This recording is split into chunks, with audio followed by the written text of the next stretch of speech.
La expresidenta Cristina Fernández de Kirchner fue denunciada por cobrar coimas a través de su empresa Los Sauces, en la causa en la que ya está imputada junto a su hijo Máximo. Se trata de una ampliación de denuncia de la diputada Margarita Stolbizer, por la que la justicia allanó la sede de los consorcios que administran los departamentos de Los Sauces Sociedad Anónima, que fueron alquilados por Lázaro Báez y Cristóbal López. Cuando uno mira en el listado de las licitaciones de las obras públicas, concretamente de las rutas en la provincia de Santa Cruz, aparecen las mismas empresas como beneficiadas. Y en la medida en que crece el patrimonio de Lázaro Báez, él transfiere millones de pesos disfrazados de alquiler de inmuebles a la familia Kirchner y crece el patrimonio de los Kirchner. Según la ampliación de denuncia de Stolbizer, que lleva la firma de la abogada Silvina Martínez, a Lázaro Báez le dieron obra pública de forma irregular y a cambio Cristina Kirchner recibía dinero mediante un acuerdo con la apariencia de un vínculo comercial. Eso incluía una promesa de Cristina a Lázaro de otorgarle más obra pública y omitir todo tipo de controles del Estado, una forma elegante de recibir coimas. Nos parece que es necesario también que el juez investigue el delito de cohecho, más conocido como el soborno. Está tan claro que lo que hay es esa devolución de favores, ese retorno que se le hace en sumas millonarias a través de la sociedad Los Sauces, y eso es lo que establece el Código Penal como el delito de cohecho, que es la aceptación de dádivas a partir del beneficio que se otorga a una persona. Por un lado le otorgaban obra pública millonaria, con sobreprecio, como mostramos este caso, con rutas que no se hicieron, con pagos que no tenían ningún correlato en servicios efectivos, y en el mismo momento, en el mismo periodo, Cristina recibía a través de su empresa Los Sauces sumas millonarias de dinero por alquiler de inmuebles en zonas donde Lázaro y sus empresas ya tenía inmuebles, entonces no tenía ningún sentido que se los alquilaran. Stolbizer denuncia que Lázaro Báez obtuvo el 80% de las licitaciones en obras públicas de Santa Cruz durante la presidencia de Néstor Kirchner y Cristina. Las obras adjudicadas a Lázaro Báez tienen como características duplicación de los plazos originarios establecidos, aumentos groseros de los costos y falta de cumplimiento de las condiciones de contratación. De 50 o 51 obras que se le adjudicaron a Lázaro Báez, se han terminado menos de la mitad. Hay que tener en cuenta los sobreprecios por los cuales se le han adjudicado esas obras. O sea, lo que cualquier otro, a otro se le pagaba 1 millón de pesos el kilómetro, a Lázaro Báez se le pagaba 6 millones de pesos el kilómetro.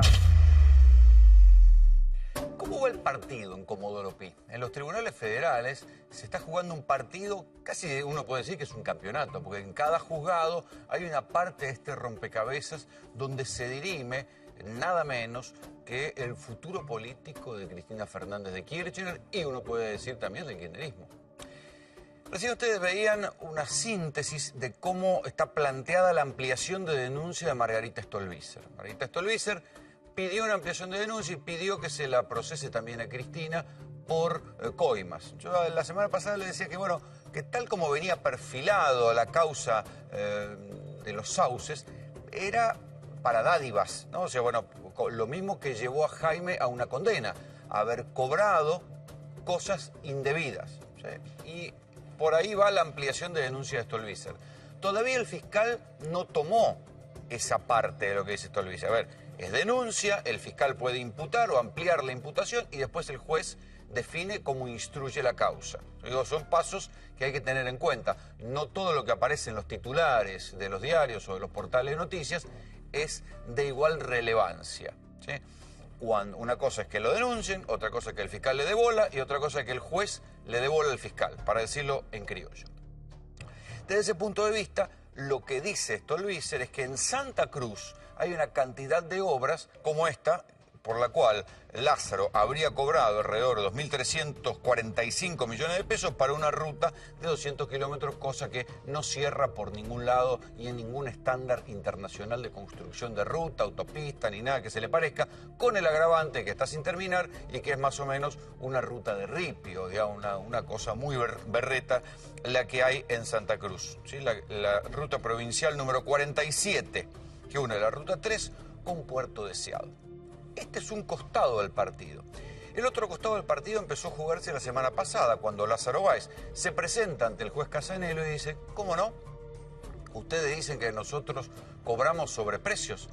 Aquí está los informes de una cantidad de obras que nosotros hicimos en conjunto con un señor que se llama Angelo Calcaterra Macri. ¿Sí? Angelo Calcaterra es el hijo de Pía Macri, la hermana de Franco Macri, o sea que si usara los dos apellidos sería Calcaterra Macri. Y Lázaro presentó un detalle de la cantidad de obras en las que se presentó y fue socio de IEXA, que es la empresa de Angelo Calcaterra, que a su vez no es que vino de un repollo. Mauricio Macri y papá Macri le venden a Angelo Calcaterra y le dan la operación de IEXA y se deshacen de esa empresa. Por eso hay muchos que dicen que en verdad los Macri siguen estando detrás de IEXA, de la empresa de Calcaterra, aunque no sea del grupo SOCMA. ¿Cuáles son las obras en las cuales Báez fue socio de Macri, o fue socio de Calcaterra Macri? Al menos aparecen 9 obras, ¿sí? Y se presentaron, a su vez, en diversas licitaciones por casi 10.000 millones de dólares. La más famosa licitación en la que se presentó Lázaro Báez con IEXA, la empresa de Calcaterra, el primo de Macri, es la represa Kirchner-Zepernik, que termina ganando Electroingeniería, y Lázaro Báez, cuando le estalla el escándalo de Fariña, dice esto es por la represa. Esa la pierden, ¿sí? Y gana Electroingeniería. Pero hay un montón de obras en las cuales sí ganaron en conjunto. Entonces, esta es la jugada que hace, si imaginen un juego de ajedrez, Lázaro Báez mueve un alfil y lo pone a amenazar la dama del partido del presidente, ¿no? Porque dice, bueno, ok, si me atacan a mí, yo muevo el alfil y les amenazo una pieza fundamental del armado familiar de los Macri. Y entonces, aquí está el listado, al menos no es el listado exclusivo, pero son algunas de las que trascendieron. Dice, IEXA obtuvo la pavimentación de uno de los 5 tramos de la Ruta 9 y luego su explotación. En ambos casos, Báez lo acompañó como subcontratista. ¿Esto qué quiere decir? Que si hubo sobreprecios, porque en el origen de todo esto están los sobreprecios. Que, recuerden el circuito, cómo es que lo está investigando la justicia. Primero los sobreprecios, después la factura trucha, después con esa plata la sacaban del país y después la volvían a entrar en un mecanismo de lavado de dinero y después le compraban propiedades. Y hubo sobreprecios y participó en esos sobreprecios en tantas obras, nada menos que la empresa del primo de Macri ya empieza a ser un tema bastante incómodo para el propio gobierno. Entonces, la Ruta 9, en sociedad con IEXA, la empresa de Calcaterra. La denominada línea fría en Santa Cruz, que tenía que interconectar la Patagonia con la red eléctrica nacional, lo mismo. La Ruta Nacional 18 de Entre Ríos, asociación de Lázaro Báez y Calcaterra en una unión transitoria de empresas. La Ruta Provincial 20, ¿sí? En Entre Ríos, que gana Lázaro Báez y se la cede a Calcaterra. El complejo terminal de cargas de frontera en Paso de los Libres, la hicieron juntos. Después, la interconexión Pico Truncado Río Gallegos, la hicieron juntos. La planta terminal de Petrobras en Caleta Paula. Infraestructura vial en Yacyretá. Central nuclear de Atucha, obras para Central nuclear de Atucha. Quiero decir que son varias las obras en las cuales, si hubo sobreprecios, fueron sobreprecios en conjunto. Atención con esto.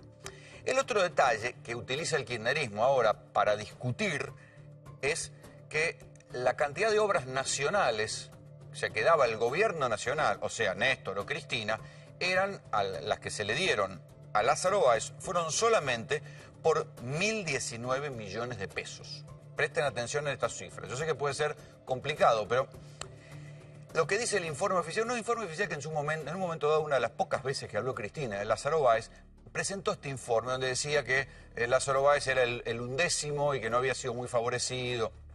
Bueno, este informe, ¿sí?, habla de las partidas o las obras públicas que se hicieron con plata del Poder Ejecutivo Nacional. Otra plata del Poder Ejecutivo iba a que las provincias adjudicaran las obras públicas. Por eso es que Stolbizer hace foco en la provincia de Santa Cruz. Pero atención, porque en la provincia de Santa Cruz no siempre gobernaron gobernadores adeptos a los Kirchner. Recordemos que Peralta, el último gobernador antes que ganara Alicia Kirchner, estaba peleado a muerte con los Kirchner. O sea que ahí hay algún grado de indefiniciones. Pero además, la responsabilidad jurídica, hay que ver cómo se demuestra la responsabilidad jurídica de la plata de las obras que contrataron la provincia. Atención con esto. Porque una cosa es decirlo en cámara, para las cámaras, decirlo como en el caso de Stolbizer, una diputada, decirlo en la Cámara de Diputados, pero otra cosa es probarlo, ¿sí?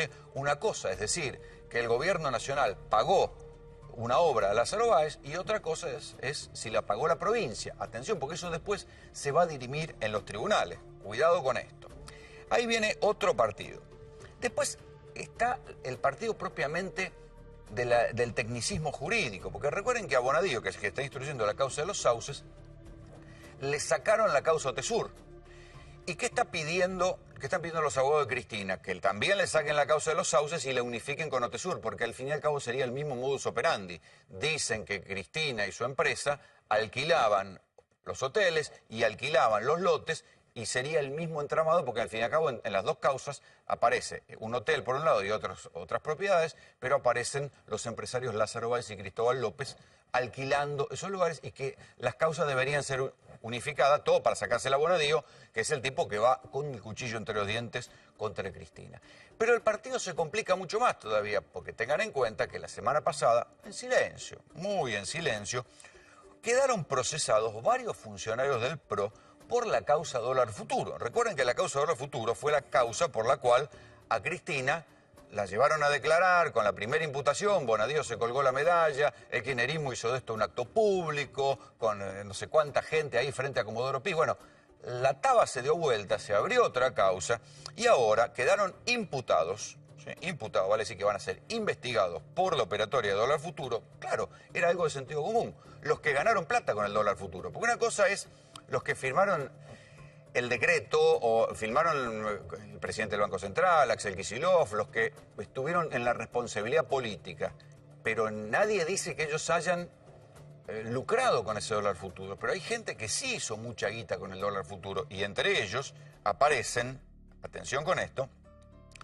el segundo de la jefatura de gabinete, Mario Quintana, un director del Banco Central llamado Pablo Curat, un asesor presidencial, José Torello, y también el propio Nicolás Caputo, amigo y socio de Mauricio Macri. Con lo cual, el partido está palo y palo en algunas cosas. Claro, lo más espectacular son las contradicciones que hay en el patrimonio de Cristina. Esto que vamos a ver ahora inmediatamente, de cómo es posible que una empresa que ganó millones, como la de los sauces, tenga solamente un empleado, que es un señor que hace mantenimiento en uno de los chalets de Calafate de Cristina. ¿Sí? Pero como ya se sabe que eran inmobiliarias raras, que todo lo tercerizaban, y me pueden decir, sí, nosotros teníamos esto y lo tercerizamos para que alguien contratara o lo dábamos a administrar a una empresa y no teníamos obligación de tener empleados en blanco. Eso se verá. Pero lo que yo les quiero decir siempre es que una cosa es lo fácil que se cuentan las cosas en televisión y otra cosa es lo difícil que es probarla en los expedientes judiciales. Bienvenidos. Esta es Tercera Posición. 500 obras terminadas, 526 obras en ejecución, 2.677 kilómetros de autovías y autopistas, 5.486 kilómetros de nuevas rutas con pavimento. El 91% de la red vial nacional con pavimento. Esto no fue magia, no fue magia. Esta es la Ruta Provincial 47 de Santa Cruz. Une la ciudad de Puerto Deseado con la Ruta Nacional número 3. Son 200 kilómetros. Dos empresas de Lázaro Báez ganaron la licitación para construirla y asfaltarla. El Estado Nacional del gobierno de Cristina Fernández la terminó cotizando en casi 2.400 millones de pesos, entre 7 y 10 veces más del valor promedio de mercado. Báez ya cobró por adelantado 632 millones de pesos, pero los avances de obra no llegaron ni al 28%. Se trata de la ruta más cara del mundo. Cuando uno mira en el listado de las licitaciones de las obras públicas, concretamente de las rutas en la provincia de Santa Cruz, aparecen las mismas empresas como beneficiadas. No es un cotejo muy difícil de hacer, es muy sencillo. Canqui Costilla recibe licitaciones por sumas millonarias, cobra con sobreprecios y Canqui Costilla le paga sumas millonarias a la familia Kirchner en concepto de alquileres. Por un lado le otorgaban obra pública millonaria con sobreprecio, como mostramos este caso, con rutas que no se hicieron, con pagos que no tenían ningún correlato en servicios efectivos, Y en el mismo momento, en el mismo periodo, Cristina recibía a través de su empresa Los Sauces sumas millonarias de dinero por alquiler de inmuebles en zonas donde Lázaro y sus empresas ya tenía inmuebles. Entonces no tenía ningún sentido que se las alquilara. José Oveira es abogado penalista, es el abogado de Federico Eláscar, el dueño de SGI, la famosa Rosadita. José, ¿hacia dónde va el expediente? ¿Qué es lo que vos ves que está pasando? ¿O esto va para largo? Y va para muy largo porque ayer el expediente, previo a la detención de Báez, está ordenada una pericia contable que nosotros la pedimos en el 2013 y la Cámara la ordenó hacer en la última incidencia. O sea que los peritos contadores le avisaron al juez que como mínimo van a demorar 3 años. ¿En la pericia contable sobre quién? Sobre los todos. bienes de Báez. Sobre todos. O sea, en total debe haber aproximadamente 1.200 sociedades. Entonces, hasta que los peritos contadores se pongan de acuerdo, verifiquen, aparte los contadores de la Corte no solamente tienen esta causa, sino que tienen muchas más. Ay, vos que Pero leíste está bien un rato largo. la causa, hay muchos mitos que quedaron como instalados, ¿no? O corregime cuáles son mitos y cuáles son verdades. Por ejemplo, los vuelos de los que hablaba Fariña, en la primera versión de Fariña, ¿se confirmaron? Porque después ya no habló más de los vuelos. No. O sea, hay un Fariña, en el Fariña 1 no dice lo mismo que el Fariña 3. ¿Se acuerdan que el Fariña 1 decía que la plata venía en vuelos del sur después? Bueno, el juez prolijamente se encargó durante prácticamente un año en constatar todos y cada uno de los vuelos que venían, o sea, que venían del sur o los que viajaban a Montevideo. Del avión de Uruguay. Lázaro que después se incendió. Exactamente. Y no surgió absolutamente nada. O sea que eso no. La bodega, ¿te acuerdas de las famosas bóvedas? Fueron y no encontraron nada. Había una pericia de gendarmería, recuerdo que decía Y no que esa pasó. bóveda, Porque la la bodega tenía 2 años de antigüedad. Pero luego quedó que están las bóvedas. Pero para cortar camino, porque si no se hace muy largo en un programa de televisión. El 29 de diciembre del año pasado, el juez decretó la falta de mérito de Lázaro Báez. Y el fiscal Marijuán no la apeló. Y ya ¿No la estaba- apeló? No. O sea que estaban resignados a que la causa no iba por O sea, ahí. la causa tenía una falta de mérito instalada el 29 de diciembre del año pasado. Entonces, porque Y los únicos que quedaban eran Eláscar y Fariña, los únicos que eran el Ascar, Fariña y Molinari. Y acusados de lavado. acusados de nada, porque obviamente frente al problema que tenemos ahora no es nada. O sea, claramente lo que se está hablando es, en el caso por lo menos del Ascar, es de operaciones, de reporte de operaciones sospechosas que nada tienen que ver con la venta Con de Lázaro SGI. Báez. Exactamente. Entonces, eso está perfectamente probado dentro del expediente. Todo cambió con la aparición del video. Bueno, aparece el video y bueno, ahora naturalmente el que tendría que haber estado adelante desde el primer momento, que era la investigación, porque la carátula dice Báez. Lázaro Báez. Bien. Entonces ahora estamos ocupándonos de Báez. Y evidentemente los reinos se pierden por un clavo, ¿no? Esta es la demostración clara. ¿Qué quiere decir con eso? Que haber procedido mal con el Ascar, haberle quitado lo que a él le pertenecía y no haber solucionado el problema generó todo esto, y esto finalmente acaba con un reino. El de Lázaro Báez. Así es. Para vos, la Rosadita, o sea, los que le compran a Eláscar, ¿son o no? O sea, ¿compra a Lázaro Báez o no? El que A compra través de es, Testaferro, porque el que compra es Peregadín, el que compra es Peregadín. contador de Lázaro Báez. Bueno, Peregadín es Báez. Y está O sea, preso. Y está preso. Y Fernández está preso. Y yo pienso que todos están mal presos, ¿no? O sea, ¿Por qué? están mal detenidos. Porque no hay motivo para que estén detenidos. O sea, yo lo que digo es que si Báez el día de mañana o Pérez Gadín o los que sean tienen que tener una condena, que la tengan como corresponde. Ahora, todo esto que se ha armado... ¿Están presos por presión social? Totalmente. Porque si un fulano se toma un avión para ir a San Fernando, es la prueba del 9 de que quiere estar a derecho. Ahora, después colocarlo en un celular, escarnecerlo, y bueno, la justicia va en esa línea, ¿no?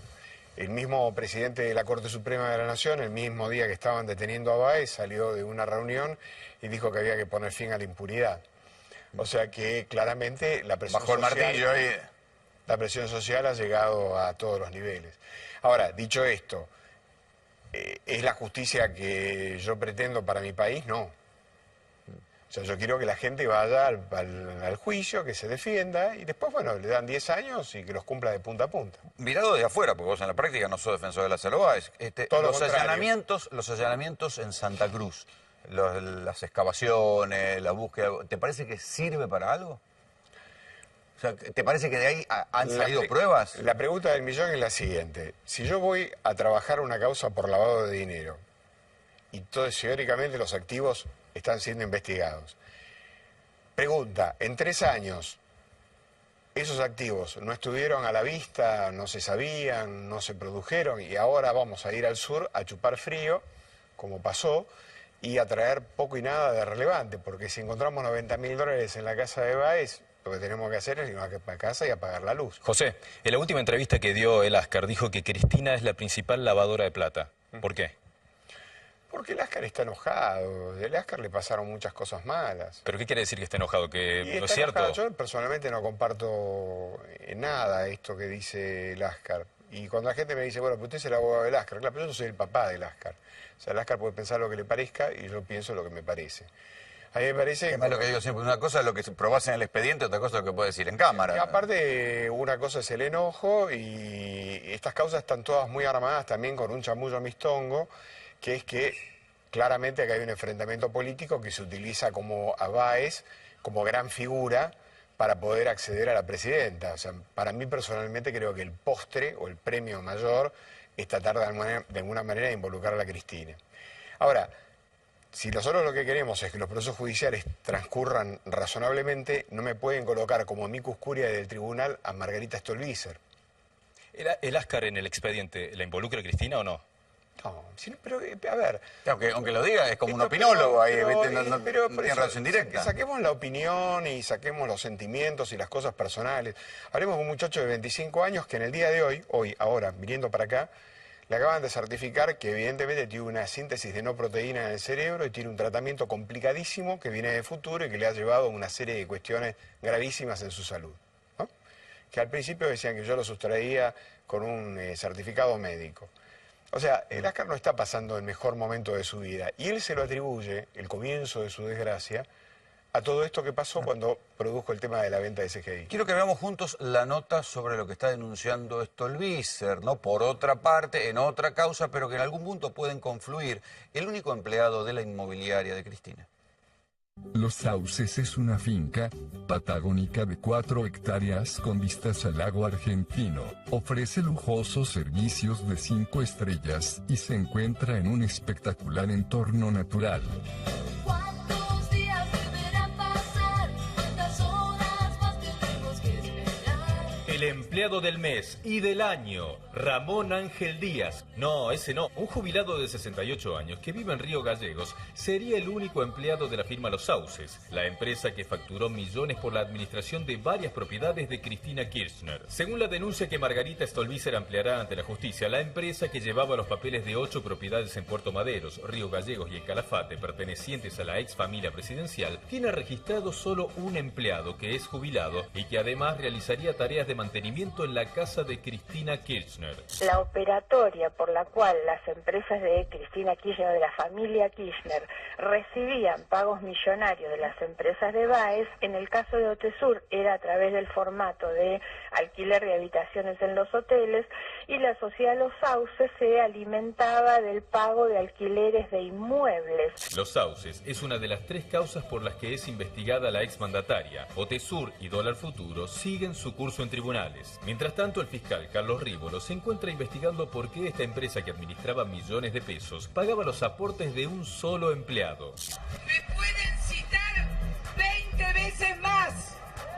Me pueden meter presa. Pero lo que no van a poder hacer es de callar y hacer decir lo que pienso. Esas causas son directamente la investigación sobre Cristina. En esos no hay ningún intermediario en la investigación. Los Sauces es una empresa fantasma. Según la denuncia que recayó en el juez Claudio Bonadío, la sociedad de Cristina, Máximo y Florencia Kirchner habría recibido pagos millonarios por alquileres de inmuebles a empresas de Lázaro Báez y Cristóbal López, en lo que la diputada Stolbizer entiende como una devolución de sobreprecios en obras públicas. ¿Cuánta gente vuela por aquí? ¿Cuántos seres que no son igual a mí? Así como el goleador de River se convirtió en el segundo riojano más famoso, hoy Ramón Díaz pasó a ser el jubilado más conocido de Río Gallegos y por su trabajo en la finca Los Sauces también podría ser llamado a indagatoria. Entre Los Sauces y Otesur, la ruta del dinero K parece todavía en firme construcción. ¿En qué punto está este tema? Los abogados de Cristina Fernández, quienes están pidiendo que esta causa de los sauces se unifique con la causa Otesur, porque de paso se la sacan a Bonadío, que es el juez archirrival. Y hay un dictamen de la Cámara que le había dicho a Bonadío que se apartara de Otesur, con lo cual seguramente en algún momento va a aparecer la apelación y deberá definir la Cámara si Bonadío sigue investigando eso o si tiene que pasar la causa Otesur al otro juez, que creo que es Ercolini, que la tiene, ¿no? Ercolini, y ahí se verá. Ahora, ¿cómo puede justificar, Cristina, lo del jubilado? No sé, seguramente. ¿Se puede justificar o...?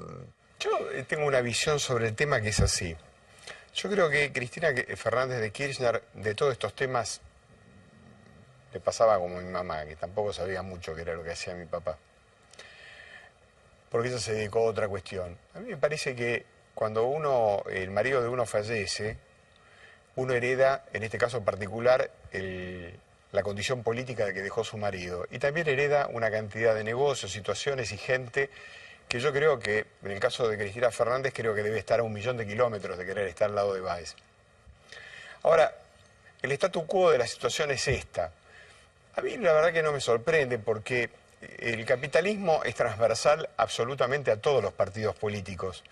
Y ese famoso tema de capitalismo de amigos es absolutamente cierto, porque hay capitalismo de amigos que son mis amigos y ahora están los amigos de Macri que ahora son otros amigos.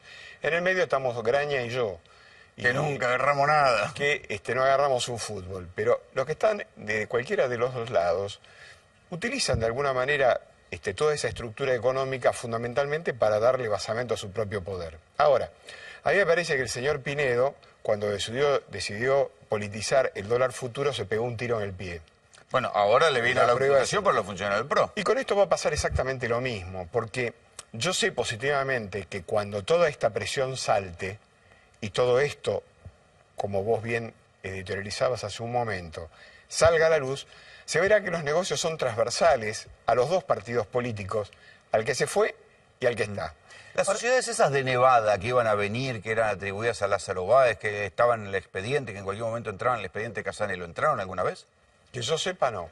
Y yo no creo que de Nevada contesten absolutamente nada. Pero aparte, saquémonos de la cabeza determinado tipo de estructuras. El lavado de dinero tal cual como está considerado ahora, yo sí creo que lo dije la otra vez en tu programa, el HBC pagó una multa de 950 millones de dólares en Estados Unidos, en Nueva York, y no hubo un solo preso por blanquear 12.000 millones de dólares en narcotráfico.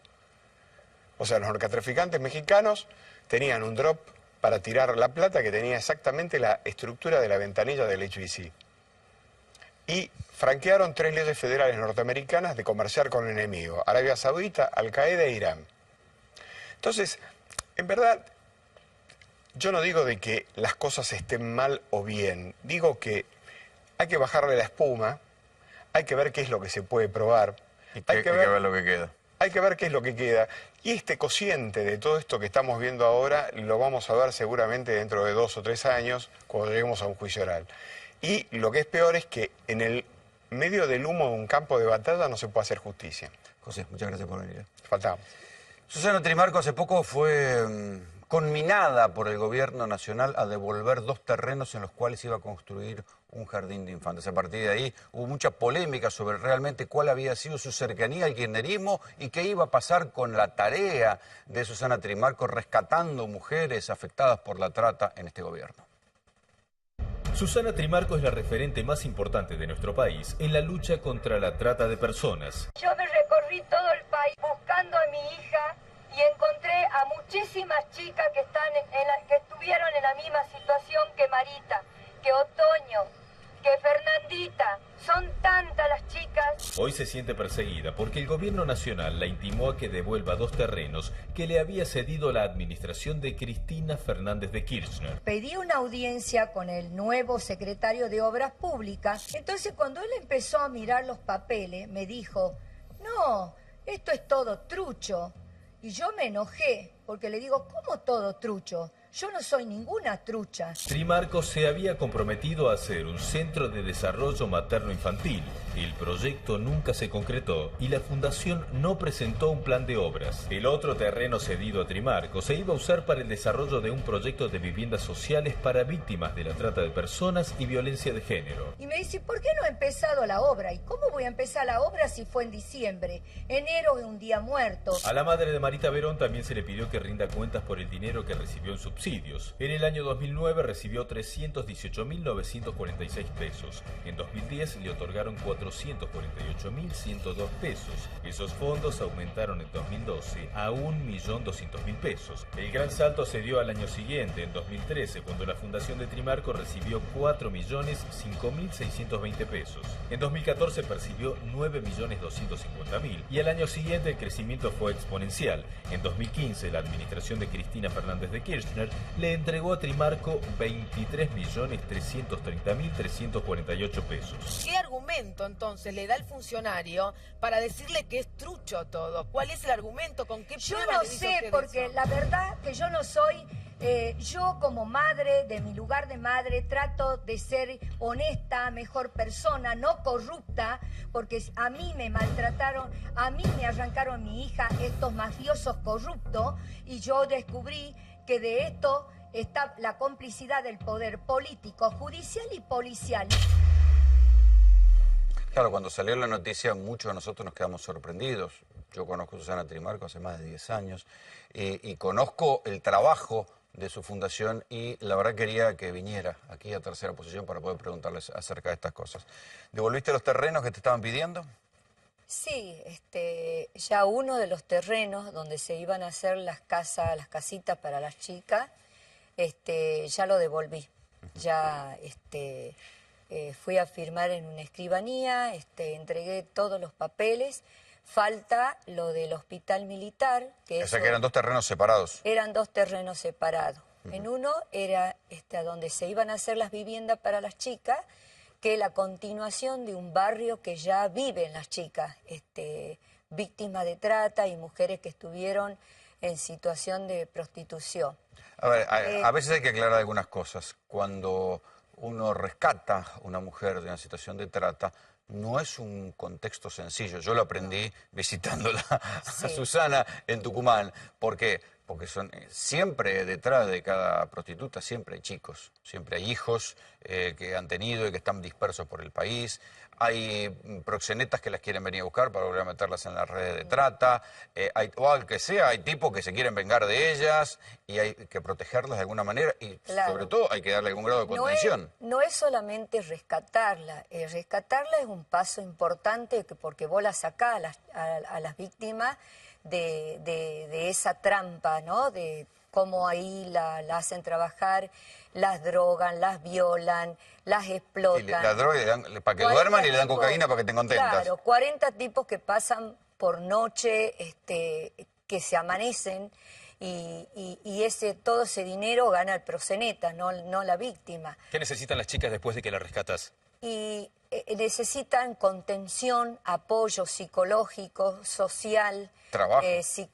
Claro, capacitarlas, ayudarlas. Es un tratamiento a largo plazo, no es de un día para otro, porque una mujer que ha sido víctima de trata de personas queda traumada psicológicamente y ante la sociedad también un rechazo muy grande, porque nosotros vemos que chicas que ya están recuperadas, que ya han formado su familia, que son otras cosas, quedan marcadas, la sociedad las discrimina, no les quieren dar trabajo. Y la Fundación se ocupa de capacitarlas, apoyarlas con sus hijos. Yo he creado un centro maternal. Pero espera, vos me dijiste que había un terreno donde iban a construir unas casas, en el otro que iban a construir. En el otro terreno era el ex hospital militar. Nosotros ahí habíamos pensado, porque en el centro maternal que tenemos hoy hay vacantes como de 200 niños que no podemos darle lugar. Entonces, yo tuve la oportunidad... ¿200 chicos que son hijos de víctimas de trata? Sí, tenemos 147 ya y tenemos con más de 200 niños. ¿Y son todos chicas del norte argentino? Son de Tucumán, sí. ¿Solo de Tucumán? De Tucumán. Mucha gente. Muchos, sí. Y bueno, como eso estaba abandonado, tirado ahí, era un monte, era algo espantoso, bueno, yo tenía la posibilidad de presentar un proyecto que hemos trabajado 1 año y medio en ese proyecto, no es que de un día para otro. Con cada víctima dentro del proyecto decíamos para qué era el proyecto, el estudio, una carpeta de cada víctima con estudio psicológico, la trabajadora social, los abogados, bueno, después la parte donde se iba a restaurar, porque eso estaba hecho, pero había que restaurarlo. No es que era una Ahí iban a obra. poner un jardín. Ahí el jardín, para 200 niños de una ala y del otro lado otros 200 niños, eran para 400. ¿Te habían dado mucha plata para eso?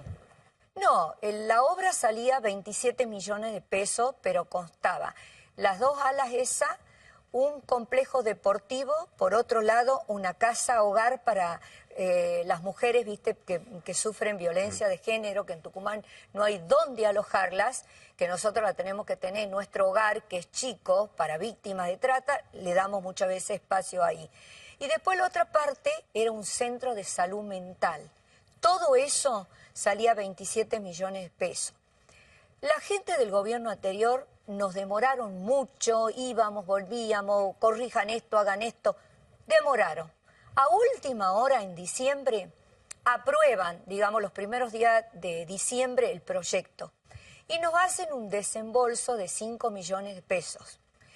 Entonces, yo no sabía, cuando la contadora empieza a trabajar en el balance, saca los extractos del banco y me comunica que había 5 millones de pesos. Entonces, averiguamos de qué era, entonces nos comunican que era un anticipo ¿No se habían de la dado obra. cuenta que les habían depositado 5 millones de pesos? No, porque yo no manejo eso, yo no estoy pensando en la plata, yo estoy en... ¿Pero la habías gastado? No, está ahí guardado, eso lo estamos armando todos los papeles para devolverlo, no, eso no se tocó. Susana, ¿se siente, con esto que habla del gobierno anterior, con su relación con Cristina y con lo que fue el gobierno anterior, ¿usted se siente como perseguida, se puede decir, por este gobierno, por su cercanía con Cristina? No, para nada. Tengo buenas relaciones con la gente, con el equipo del presidente Macri.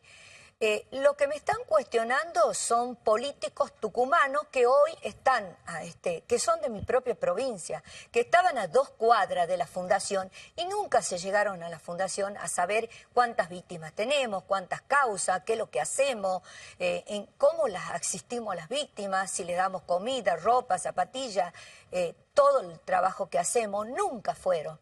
Y ellos son los que me cuestionan.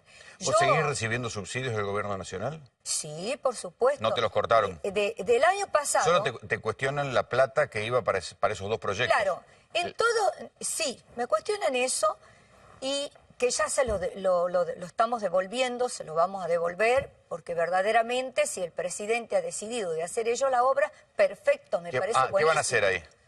Bueno, lo que yo estoy pidiendo, mañana tengo una reunión con el jefe de gabinete, con el señor Marcos Peña. Nosotros le vamos a facilitar ese proyecto, vamos a devolver el dinero y vamos a pedir que ese proyecto se realice porque es maravilloso, es para los pobres. Aunque no lo hagan ustedes. No, que no lo hagamos nosotros. A mí me parece que el Estado tiene que hacerlo. Pero como en el gobierno anterior me habían ofrecido con un programa que se llamaba Más Cerca, una cosa así, porque eso trabajaron los directores de proyecto y el equipo que tengo. Yo participo en cuando vengo. ¿En algún momento tuviste miedo que te asimilaran al caso Milagro Sala? No, yo no creo, porque nada que ver con esa mujer. Yo pienso que es gravísimo lo que hizo. Además, yo viajo mucho hacia el norte, hacia el sur. Vos sabés que yo ando por todo lado. En el mes de diciembre o de noviembre, no me acuerdo bien, teníamos unos casos de unas chicas que teníamos que rescatar de La Quiaca. Y teníamos que pasar a Villazón, que es paso a Bolivia. Tuve la oportunidad de trabajar con Gendarmería, con el AFIT, con la aduana, con la gente de migraciones, y ahí me enteré muchas cosas y la verdad que la gente se arrimaba a decirme que lo que hacía esa señora. Entonces yo le dije, mire, yo no la conozco, yo la conozco de la televisión, pero nosotros no trabajamos así, nosotros los proyectos, los programas que obtenemos del Estado, lo cobra la víctima, ella tiene su tarjeta, ella cobra, ella maneja, ella hace, yo no tengo por qué. Si hicieran una auditoría sobre la plata que te dio el Estado en estos últimos años. No, lo estamos haciendo ahora. ¿Vos podés rendir la guita que Todo, te dieron? todo, peso por peso. Inclusive, te digo más, había las rendiciones que nosotros, porque ¿cómo nos dan el dinero? Nosotros, ponele 9 millones de pesos para todo el año, para las 4 sucursales, no es para una, 4 sucursales. La de Tucumán, la de Córdoba, la de Buenos Aires y la de Rosario. Para pagar sueldo, para pagar alquiler, para pagar teléfono, para todo eso, para la asistencia de las víctimas, para las campañas que hacemos. Ellos me bajaban el dinero a mí cada 2 meses. Nosotros teníamos que rendir podías ir a cobrarlo como lo retiraba Milagrosal en bolsos? No, por favor, jamás en mi vida, jamás, porque nosotros tenemos nuestro contador de Tucumán o de acá, que hasta la caja chica se saca con cheque, queda bancarizado. Bueno, porque esa es una de las cosas que a mí me asombraba. 1.200 pesos tenemos de caja chica. Cualquiera que tiene que tener trato con presupuesto del Estado, es muy difícil, o sea, te dan cheques, uno tiene que depositarlo en cuenta, muchas veces el Estado gira y deposita en cuentas. Claro, a nosotros del Los Tesoro... pagos de Estado en general son bancarizados, no hay billete físico. Claro, yo te explico. De la tesorería de la Nación nos depositaban en la cuenta, nos siguen depositando en la cuenta de la Fundación, en el Banco Central acá. Y yo de ahí, por medio de nota, pidiéndole al gerente de cuentas corrientes de Tucumán que saque el fondo para pagar, para distribuir en cada cuenta de las chicas tanta cantidad de dinero. Entonces yo le presento al gerente, el gerente lo aprueba. Después va el contador, lleva un cassette a donde los chicos, los que trabajan, yo le digo los chicos, son profesionales que trabajan en la fundación, que tenemos 150 empleados, ellos tienen su caja de ahorro y tienen su tarjeta de débito. Jamás se toca esa plata. Se distribuye a cada uno y cada uno va y saca su... Es 1.058.000 pesos entre sueldo, se paga el formulario 931, que es de la FIT, UTEDIT y gastos fijos de la fundación como ser teléfono, gas... ¿Te molestó que en algún momento sobrevolara, vía la acusación, que vos eras una corrupta? Yo me sentí muy triste y que piensen gente de mi provincia que nunca se arrimaron, que me vieron trabajar, que inclusive yo con este señor que ahora es secretario de Obra Pública, trabajé y el centro maternal que hoy existe lo hicimos con él y con el gobierno de la provincia. Eran 3 participaciones: municipalidad, gobierno, que estaba Alperovich, y los muebles que tenemos ahí me los regaló Mauricio Macri. O sea, venían de distintos lugares. Contale a la gente dónde vivís. Yo no vivo en mi casa porque mi casa fue destruida varias veces, me incendiaron. Es una casa que tiene más de 100 años, que los cimientos, las paredes son ¿Cómo fue viejas. eso que te la incendiaron? Me la incendiaron. Entraron tipos por atrás, por el fondo, por una obra en construcción. Me tiraron estopas. ¿En qué momento? ¿Antes del juicio? Sí, antes del juicio.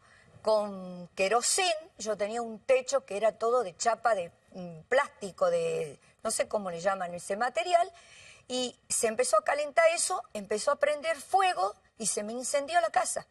Y yo tenía losa y tenía una Lamiplas, un plástico, una cosa que se pone para que no te filtre el agua, y se me ardió eso.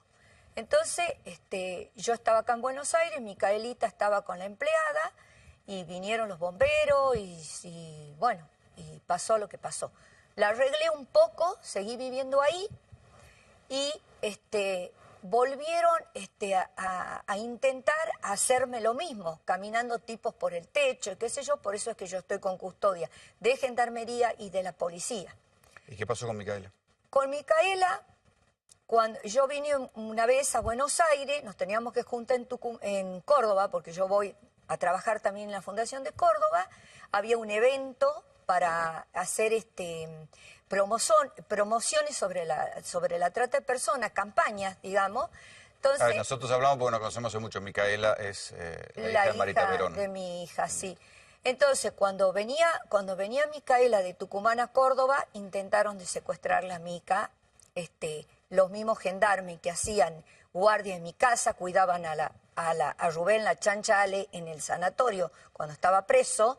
Entonces, se filtraban la información, el tipo sabía cuándo viajaba yo, a dónde iba, La Chancha Ale es el gran mafioso de Tucumán. que hoy, gracias a Dios, está preso. Está preso por mi lucha. Bueno. Y Margarita, justamente, ¿no? Su lucha, ¿hasta dónde llega? O sea, ¿cuándo va a haber concluida su lucha? La justicia todavía no tengo justicia, el juicio lo condenaron, la condena no está firme, hay manoseo de jueces, ahí adentro es una corrupción total, inclusive ahora están por nombrar un juez, que este juez trabaja en el estudio que le defiende a la Chancha Ale. ¿Cómo puede ser eso? Van a poner un tipo que es defensor de la Chancha Ale dentro del Poder Judicial, o sea que ahí van a tener la oficina, va a seguir siendo lo mismo. ¿De qué vale mi lucha, entonces? ¿Cuál es la dimensión que tiene el negocio de la trata de personas? Y no tiene parámetro, no les importa nada. ¿No bajó la cantidad de prostíbulos en el norte? A ver, no nos engañemos, hay una ley prostíbulo cero en Tucumán, pero claro, cerraron los prostíbulos que tienen la luz roja, pero ¿qué hacen? Ahora alquilan departamentos que hay muchos policías y se hacen los reverendos estúpidos de mirar para otro lado, que alquilan, llevan chicas, las hacen figurar en los contratos a las mismas víctimas para que después cuando vayan los allanamientos, no, si ella está alquilando. Y es mentira, porque el que paga es él y lo que trabajan las chicas, la plata es para, digamos, el proxeneta. Y sigue siendo lo mismo. Yo sigo en guardia, sigo levantándome, viendo en el parque las chicas nuestras que las estamos atendiendo, que yo no quiero que ellas sigan esa vida. Gracias ¿Sigue habiendo a Dios, secuestros de menores? Sigue habiendo secuestros. La semana, hace 15 días, 20 días, hubo en Tucumán 3 secuestros. Una chica que la tiraron en el parque porque, bueno, su mamá vino a denunciar en la fundación, nos empezamos a mover con la policía, con gendarmería, con todo. Y gracias a Dios la tiraron. Pero ¿cómo la tiraron? Drogada, violada, ya perjudicada. Sobrevivió. Sobrevivió. La fundación la está atendiendo ahora con un equipo técnico, digamos, de profesionales. Otra chica apareció y hay una que no apareció. Y así son muchas las desaparecidas. ¿Hay algo por qué pasa tanto en Tucumán? Porque, mira, en el norte de nuestro país hay mucha pobreza, Rolando. Yo voy, camino, vamos por los barrios pobres. Las chicas viven en un barrio que se llama Virgen del Huerto, que ahí también estábamos haciendo un centro comunitario para atender todo ese sector, poniendo profesionales, poniendo la policía, elegidos por mí. Nos usurparon 80 familias, que salió la orden de allanamiento, yo no quise que las saquen, que queden ahí. Y hay mucha pobreza. Gente que no tiene trabajo, gente que no tiene para comer, para vivir, no hay trabajo y pobre gente. La fundación, muchas de ellas la está asistiendo. Yo golpeo puertas por todos lados. Muchos empresarios confían en mí. Saben que si algo me mandan donaciones, camiones de mercadería, de ropa, saben que pero eso no que va van- a que eso- resolver la pobreza. Susana, muchísimas gracias por venir. No, muchas gracias a vos, Rolando, muchas gracias. Te mando un beso grande, mi nieta. Gracias, mándale un beso. Gracias. Mientras tanto, hoy Macri dio un giro de 180 grados en lo que era su política frente a los despidos. Hasta la semana pasada el gobierno negaba que hubiera una ola de despidos. Ahora convocó a los empresarios y emitieron los empresarios un comunicado de apoyo al gobierno diciendo que se comprometían a demorar por 90 días los despidos, a mantener los planteles de empleados y hablaron de que la ley antidespidos era un cepo laboral. Tenemos que recordar el punto de partida, que no es un punto de partida fácil, porque el desorden de nuestra economía, 700% de inflación acumulado, un Estado sin planeamiento, sin herramientas, poniendo trabas, impedimentos, ha generado un estancamiento que lleva casi 5 años. Sí, 5 años que no se genera trabajo de calidad en la Argentina.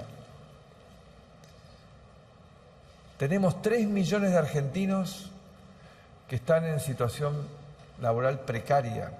Y 1/3 de los adultos no solo no tienen trabajo, sino que ni siquiera ya buscan trabajo. Y no son números. Son números donde detrás hay familias, hay personas, hay angustia, hay preocupación. Leonardo Fabre, secretario general de APOPS, el gremio que nuclea a los trabajadores de ANSES. ¿Conforme con lo que anunciaron los empresarios hoy, la tregua de 90 días? No, en absoluto. Esto es... Lo único importante de esto es que el gobierno ha reconocido que realmente estamos ante un problema muy grave. Si no, el presidente no hubiera convocado a estos empresarios. Hasta la semana pasada decía que no había crisis laboral. Claro, estamos todo igual, todo bien. Pero bueno, esto es lo único importante. Ahora después viene este discurso que tiene mucho que ver con el estilo del gobierno, que es poner parches, ¿no? Tratar de evitar una ley que sería ordenar la situación y hacer poner un acuerdo voluntario. Claro, este es un acuerdo. En realidad estos acuerdos nunca funcionaron, ¿no? Bueno, porque a los que firmaron uno les puede rendir cuentas, pedir cuentas porque... Son grandes empresas. No, y además no hay ninguna obligación legal con esto. Por supuesto, no, esto es... La verdad que se subestima al pueblo argentino una vez más. Esto es subestimar a lo que los argentinos pensamos. Y en realidad todos vemos que esta es una ficción, una más. Faltan 40 días para llegar al segundo semestre. ¿Para qué hacernos tanto problema si en el segundo semestre se arregla todo, ¿no? La verdad que en el segundo semestre no se va a arreglar nada. En el tercer semestre tampoco vamos a estar mucho porque ahora.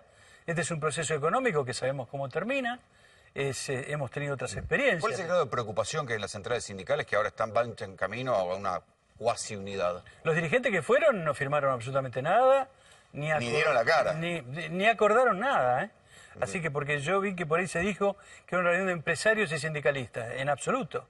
En realidad fueron invitados, faltaba el principal dirigente sindical de la Argentina, que es Hugo Moyano, y que evidentemente cada vez la situación se va tensando de tal forma. Mañana muchos compañeros van a ir a las comisiones. ¿Vos pensás que sale la ley antidespidos en diputados? Yo creo que sí que sale la ley y también que es muy probable que lamentablemente el presidente la vete, ¿no? ¿Por qué vetaría la ley y llevaría a cabo un acuerdo como este? No, porque este acuerdo no significa nada.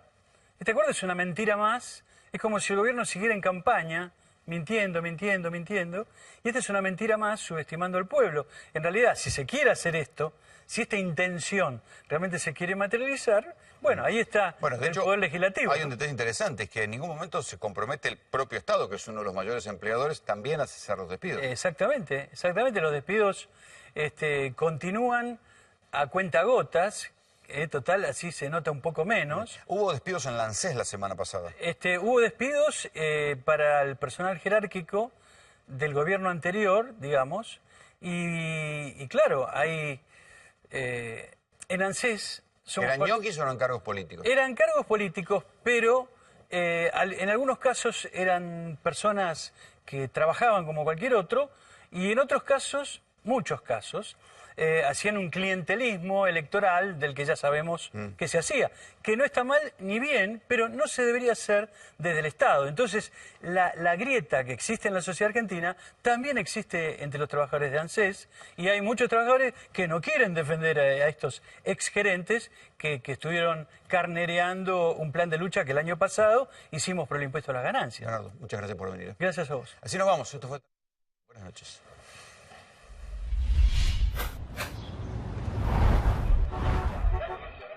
Accede al auto que quieras con la mejor financiación. Global Autos, 0800-333-1950, globalautosweb.com.